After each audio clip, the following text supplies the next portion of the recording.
like, okay, this person needs to have more of these sorts of questions, blah, blah, blah, this. We could steer this person towards this career if we wanted to, if the kid's willing. But I just think that's a great way to get... Because ideally we're talking about these people that aren't doing enough and whining and complaining about the society that they have. Really what we want them to do is to be the best at what they could possibly be doing, and then they'd have a sense of fulfillment in life. They'd be like, I'm the best at this. And you would be, and you'd contribute to society. Yeah, I mean... With the I have some questions about that because, well... So I think the role of the counselor would have to be, like... Because, like, this isn't something that anyone can tell any kid. The kid needs to figure out these things on their own. And then to steer them and suggest them too much could be to, like, kind of influence them in a certain direction that maybe wasn't correct. I mean, and then to have someone that would be able to... I don't know how many people would even be able to, like, have enough of a hands-off policy with the children and not informing them with their own biased view of the world to actually be able to be an effective guide for the kid instead of contaminating them in some way. Well, a lot of that would have to be with your entry curriculum for the people that you're looking for. You'd have to have like a psychologist. Is there enough people that's do that? just it. Yeah. It would have to be a psychologist hiring these people to make sure that they're not going to fuck with the kids. Like, what is the goal? Are there enough good psychologists to go around? To hire these enough guidance counselors? Yeah, well, obviously, the problem is deep, but I think that's part of the thing that's lacking, and you have this workforce coming out with no skill set that they feel confident in, and then they just look for the job with the highest price tag. Yeah. And it's just like, you have value somewhere, but maybe you haven't been able to find it on your own, which seems to be the case of the fucking general population. The people I meet, they're not worthless, even though they feel like they're worthless. They have tons of potential value just sitting there like a gold mine, and they're sitting on it. It's like, how can we get this out of the population? And we could be doing so much better with what we have. Reorganize what we have. Train them properly. Boom. The society would fucking skyrocket. You'd have some amazing art. You'd have amazing music. You'd have amazing train systems. New buildings coming up. They'd be amazing. You'd be supporting architects from the age of 10. You know what I mean? You'd see the potential in them. What makes a good architect. And then you'd supply them with that information, and you'd have the fucking craziest buildings ever. Yeah, man. I think we need, like, a retooling of our collective values completely. Like, instead of, like, number value and credentials on paper, like, we need to get back to human life is the thing that's comes first. Yeah. Life is a valuable thing, and that's how we organize our society. And it can't be organized purely off money, and it can't be organized purely off of whatever someone's resume says they did in the past. It's like, we gotta really, like, I don't know, I think... Well, the morals come in huge play, because, like, if you got this potential great architect, again, let's say, and he's in it for selfish reasons, because he knows an architect makes a certain amount of money, maybe he'll make a certain type of building based off of his personality type. But if he's raised to think that I have to do what's best for a community, he may be thinking about that his whole life, and maybe redesign the train station or something like that, somewhere that's more acceptable to people, and, like, that would totally dictate his designs from the very basis of how he looks at life. Is he in it for himself, or is he in it for the good of society? And if everyone was like that, then you'd be such a stronger person, because you feel like you're fighting for your whole community rather than just yourself against everything. I think that's part of that must be a huge part of the meaning that a soldier would feel. Mm-hmm. It's like, you're defending not just yourself, but it's your comrades and your family and your mother and your kids and your whole nation, and this huge sense of belonging that would come from that. Yeah. I think that's another part of the problem too, is people feel absolutely alienated. They feel absolutely alone, like you said earlier, alone, just completely on their own, adrift in an infinite sea of nothingness. I think that is a Canadian thing as well, that we don't really have anything to grasp onto as a society. In fact, there's white guilt. That is what we grasp onto, unfortunately. That's what a lot of them seem to be grasping onto lately. Yeah, but you go to a place like England, and they're resentful of it now because they're so privileged or whatever. They're just like, oh, we used to be great.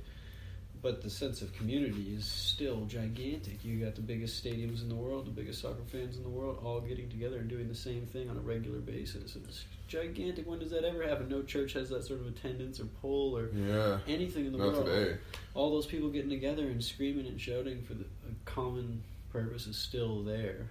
And you don't ever ask, like, oh, I don't know who I am or what I'm doing. They all fucking know who the fuck they are and what the fuck they're doing. They're confident in what they do. And over here, we're so like, oh, I don't know, I don't want to step on anyone's toes. Yeah, we're just... I think there's this inherent guilt with being a human, and it's, like, in there. Because of, like... Well, fuck. No one knows how malicious of a monster you are more than you do, you know? And, like, because you've watched yourself do every single fucking thing that you think was bad. And so everyone's got reason to believe that they probably should feel some guilt. And, but again, it comes back to sheer practicality. For me, it's like, you should feel guilty if you do something bad or something that hurts somebody. You should feel guilty. And you should, it's like the same thing with the anxiety point. Like, you should be like, okay, so why am I feeling guilty? Like, why? And then fucking, for me, answers just come into my head. If I actually ask myself something and I want to know, it just bubbles up. If I can be clear and just actually, like, have the words come to me instead of trying to think of how I am, you know, just like, what is going on here? Or consult with myself.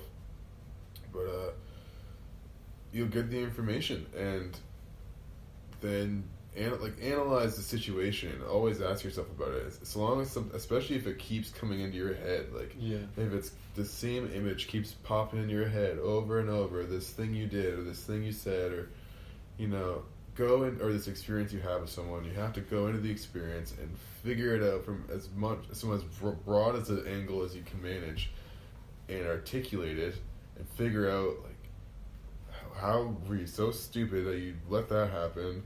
How do you avoid that happening in the future? Like, how are you different after it happened? What exactly happened? Figure out all those answers, and then you should be able to move on with proper time.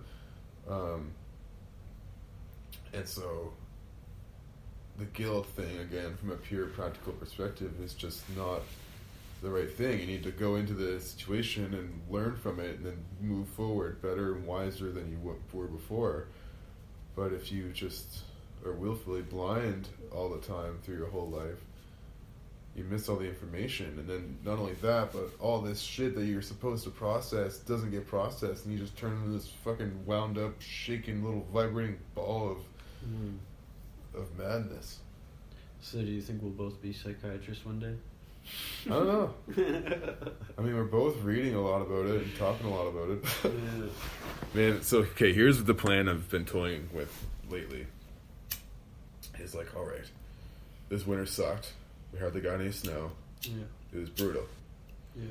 So, pulling in a favor, potentially going out west to work on the oil rigs during the winter and coming back here to roof in the summer. And playing that seasonal game until I can afford to go back to school to study psychology. Nice. So we'll see how far I get with that. That's just the thing I have on paper right now, and that's the thing I've been thinking about a lot. But it is the field that I feel like I could fucking study my whole life and never get sick of. Never ending, huh? Yeah. The thing that I worry about it is the practical application of not being able to sleep. Yeah, it's bad. It's just so interesting. I don't it is, but I feel like if I was to start taking on other people's problems, I couldn't.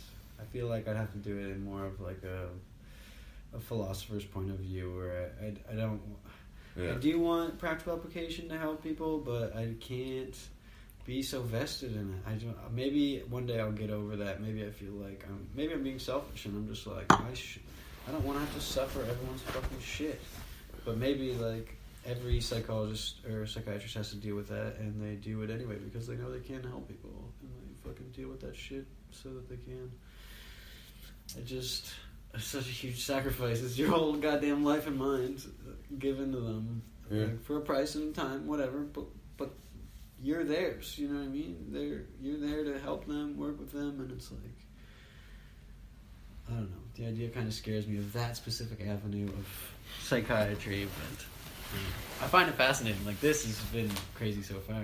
That's a profession, and I find it wild. Yeah, I mean, things of that nature that I think about too are like, there's just some jobs that are so serious, right? Like being a nurse, yeah, or being one at an old folks home or something, right. Like watching people just go through full-blown, you're a conscious person through every little pseudo mini stage of dementia all the way to full-blown seatbelt buckled to a chair, mayhem, yelling and dying eventually. Yeah. And like that's just a norm. There's probably like 5 people you know that are in the middle of that somewhere all the time. Yeah. And then like people who are like infantry soldiers or people in the military who may have had the whole platoon just fucking slaughtered on them, and they're like the sole survivor, and they have to live with just, why the fuck was I the one who survived, and why couldn't it have been me instead of them, and like, holy fuck, all my best friends died, like my brother's in the military, and you just gotta live through life carrying that on your shoulders forever now. And then, well, I think being a psychologist would be of that nature to some degree. Yeah. You would have to deal with that PTSD. You would have to relive that with that person that comes in and says, yeah, my whole platoon got killed, and you would sit there and be like, tell me about it. Yeah. Did you watch anyone's heads explode? Like, let's go let's go into there and see what's going on. Tell me exactly what happened. What did you feel when that happened? How did that make you feel? No, you just got to have a positive attitude. Beep, beep, beep, beep, beep, beep, beep, beep. It's like, well, our time's done. So that'll be $200, please. Have a good sleep tonight. Yeah, and don't forget to smile.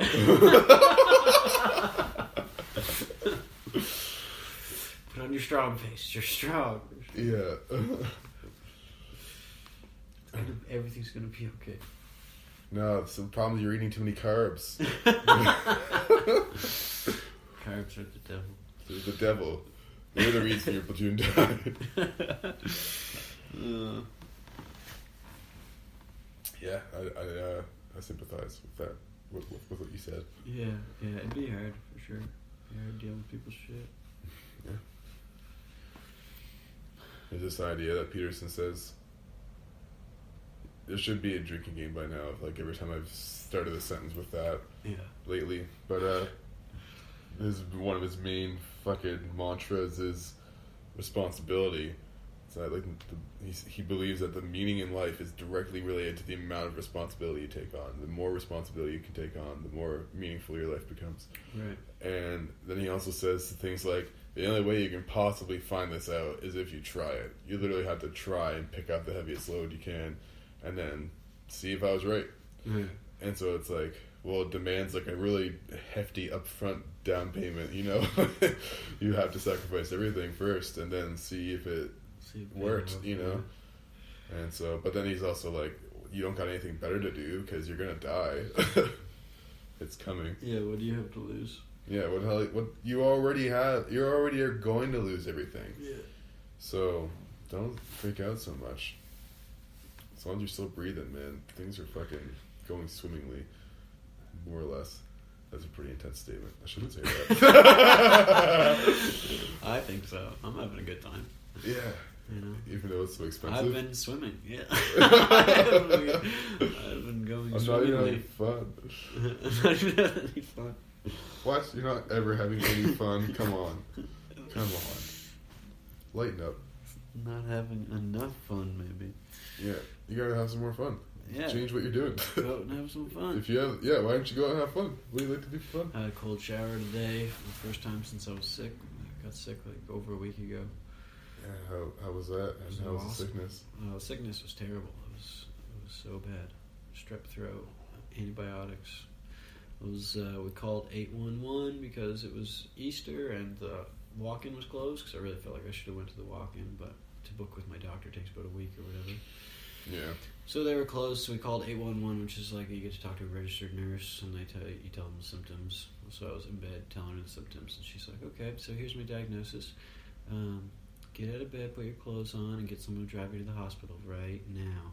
I'm like, holy fuck. Alright. She's like,